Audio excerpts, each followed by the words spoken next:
Hello, my name is Shani Geisler, and this is my presentation on General Zia's push to Islamize Pakistan. Now, General Muhammad Zia al-Haq was essentially Pakistan's first dictator. He lived from August 12, 1924 to August 17, 1988, and he was well known because he established martial law on July 5, 1977, and then he also established this idea of Islamization, which we're going to talk about. And it's important to know that he got his sort of military start. He fought in World War II for the British, and then once partition happened in 1947, he moved on to the Pakistan side and started fighting against India in 1965. Now, it's not really important that you know that General Zia necessarily fought against India, but it's important that you know that in 1965, he was appointed as Chief of Army Staff in 1965, and he was appointed by Zulfikar Ali Bhutto. Now, Bhutto is also an important name because he was the prime minister at the time, and he appointed General Zia. But in 1977, when General Zia established martial law, he overthrew Bhutto. And because of this was like the turning point for Pakistan, because now Pakistan has a dictator, and this is how Zia was able to establish the Islamization because he was dictator. And he ruled until 1988, which is when he died. So he ruled up until his death because no one could overthrow him.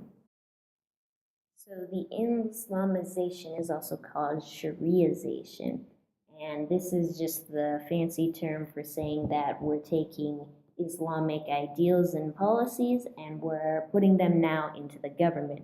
So here in America, we have a separation of church and state, but in Pakistan now we are bringing church and state together.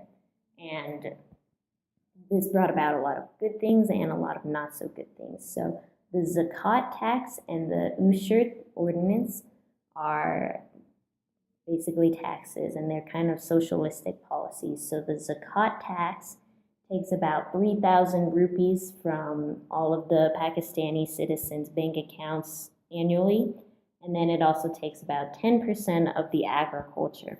And then this is taken to all of the people, and the people, mostly the poor people, and so this is why it's kind of socialistic, because it takes all of this food and it distributes it amongst the poor.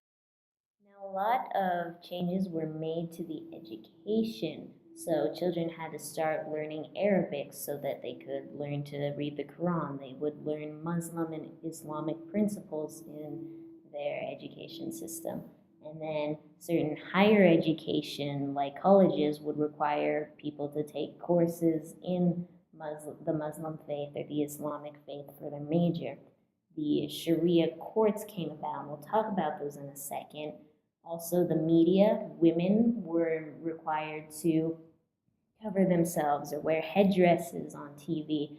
The radio would broadcast about when it was prayer time, or the radio would also speak in Arabic to encourage people to learn Arabic.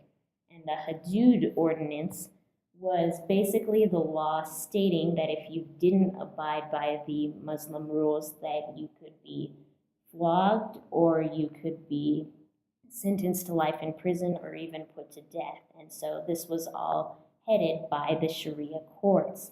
And then there were a lot of laws that were placed on women, such as the fact that if you were raped, that you had to produce four male witnesses to work with your claim. And that's where this law came from, this idea of Islamization. And so in the end, you could argue that a lot of good and bad came out of these laws. The Zakat tax, for instance, is still enacted today. And then a lot of these restrictions on women and restrictions on what you can and cannot do have become a lot stricter. But then at the same time, the education system might have improved. A lot of mosques were built at this time. And so basically good and bad came from all of this. And that concludes my presentation. Thanks for listening.